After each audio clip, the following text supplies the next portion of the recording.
All right, bioethics for April 23rd. Pretty good. So this is our first little lesson on genetic engineering, GMOs, that sort of thing.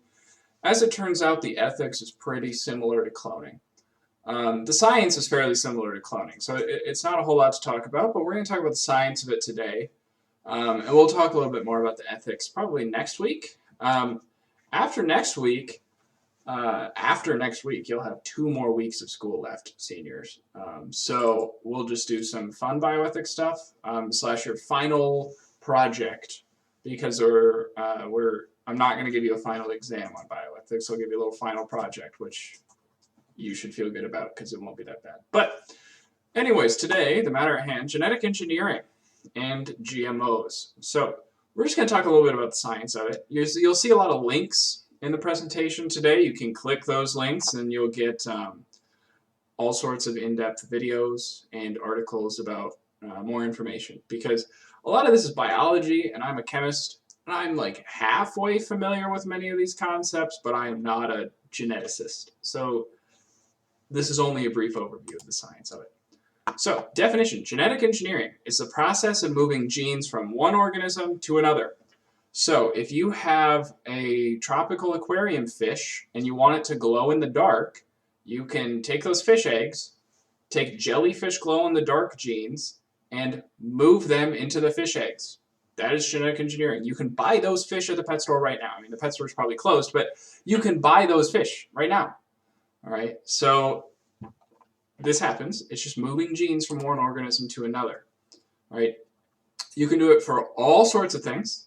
All right, there's all sorts of uses: legitimate and illegitimate, ethical and non-ethical. All right, you can. We've used it in the production of insulin, which is really good. Like some of the early insulin was produced using pigs, and you could produce like human usable insulin out of pigs. So that's pretty good. There's a lot of research into curing diseases. Okay, you have this gene which causes this condition. Can we remove that gene somehow? Lots of research in there. Not a whole lot of success per se. And you can, for example, here genetically modify fish to make them way the heck bigger. And then when you farm the fish, you get more fish, right? So you're moving genes around. You say, oh, this fish has a gene to be small. I'm going to take this other fish's gene that makes it big and put it into this fish. All right, that's very, very broad strokes of it, but that's basically how it works. All right, I had some nice, what you might call boomer comics. We've genetically engineered tuna of the same diameter as our cans. I genetically engineered you to be good at music, so play your gosh darn violin. Look at this turkipede with all its legs. Good old boomer comics. All right, fun. Okay, so when you want to transfer a gene, you need 3 things. All right, you need a source of the DNA that you want to move. You're going to need something called a restriction enzyme, which is going to cut the DNA and remove that gene that you want. And then you need a vehicle to carry the DNA to where you want it to go.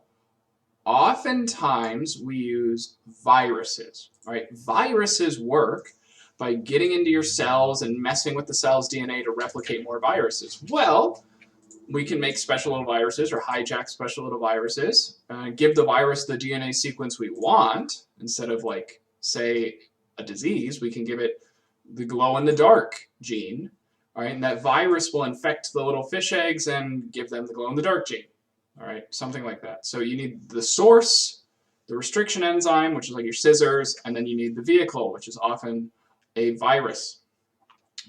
Also sometimes bacterial plasmids, but I'm not very familiar with those. So you've probably heard the word vector. Vector is the thing that carries the DNA. With all the disease going around right now, you'll probably hear the word vector. When they're talking about vector, they're talking about the virus. All right. So the restriction enzyme itself. All right. You can't just take the whole chunk of DNA and move it, because that's basically cloning. All right. You need to chop your DNA. You need to chop out the part you want and move it.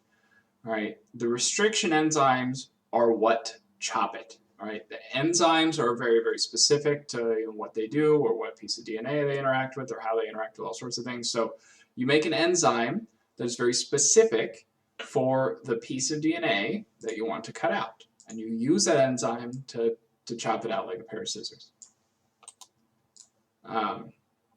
There's 4 stages when you want to do genetic engineering, make genetically modified organisms. We do it a lot with agricultural products. So you'll cut the DNA out of your source with a restriction enzyme. All right, you'll produce recombinant DNA, which is that gene plus your plasmid. All right, you'll clone it. All right, and then you will screen it. All right, to make sure that it's what you want and not some horrible Jurassic Park scenario. So you might do this with corn. All right, for example, we've done it with corn, and Iowa State University, the Iowa State University, we do it with corn all the time, and it's useful for making more food per square mile. All right, corn naturally has one ear on top and lots of tassels, which help it breed.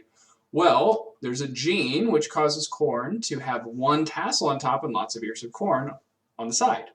Obviously much better because you can get 10, 20 times the amount of corn out of a single plant. So you could take a Native American corn, like the purple, what's often called Indian corn, which sometimes has one ear and many tassels, and you could change the DNA with genetic engineering. You could take modern corn gene that allows for many ears and one tassel and move that into this, say, Indian corn and get what is essentially the exact same old Indian corn, but with many ears and just one tassel, much more useful for agriculture. All right. So you can increase crop yields by doing this. You can do it with animals even, and theoretically with people. All right. You can say, at least in theory, the technology is, relatively new in the grand scheme of things. It's been around a couple decades, but not as developed as some other technologies. But you could theoretically say, well, I want this developing baby to have blue eyes, so I'm going to cut the gene for blue eyes out of somewhere and put it into this developing baby. It's possible, right? So when it comes to the specific bioethics of the issue, we got to talk about what are the bioethics of genetically modifying agriculture? What about people? What about for nefarious reasons, right? So that's the ethics we got to talk about. And it's similar to cloning, spoiler alert, but this is just the process. All right, the recombinant DNA, that's a weird word, right? Well, what is it? Well, okay, recombinant DNA is produced when DNA from multiple sources are put together to create sequences that would not otherwise be found in the organism. So you've got your original DNA and your section you want to add. You'll open up your original DNA, insert the section, and now you have your recombinant DNA. All right, it's your new DNA that's the combination, recombinant, right? It's recombined. It's a combination of the source and the thing you're trying to put the source into. All right, when you clone it, all right, what you're doing, you're taking that recombinant DNA and you're infecting target cells with your vector. So with a virus, for example, it forces those cells to make a new organism that is the same as the parent.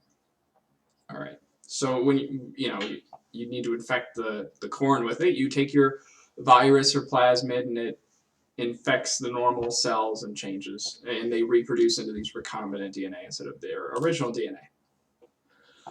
Now, as far as medicine goes, all right, we use genetic engineering to make insulin for diabetes, all right, which is an essential drug that people die without. So is it ethical to produce proteins to treat illnesses using genetic engineering, right? What's the goal? What's the end? Well, your end is people are treated of disease, and that's good.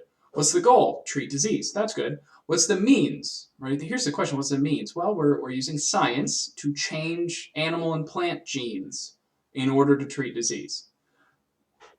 Quite probably ethical. All right.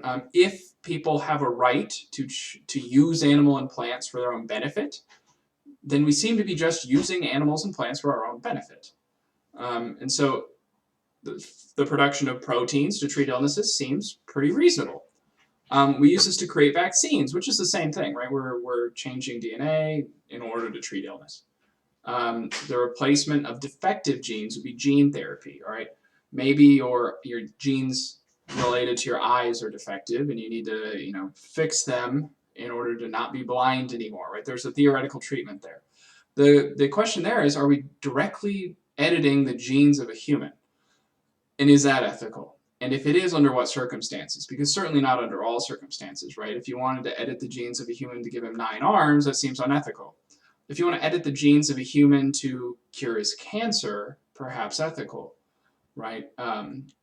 So when it comes to the discussion of ethics and as far as it's about genetic engineering in people, it's sort of two different conversations. What about for medical reasons? What about for any other reason? The any other reason seems probably not ethical. The medical reasons is the real discussion going on right now. And that's what you're going to talk about. All right. We use genetic engineering in farm animals. All right. The bovine somatotropin, all right, BST, is commercially available. Farmers will use this to supplement, they use it as a supplement to enhance milk production in cows. Consumers, you'll often see on like milk jugs, hormone-free milk or whatever. No BST.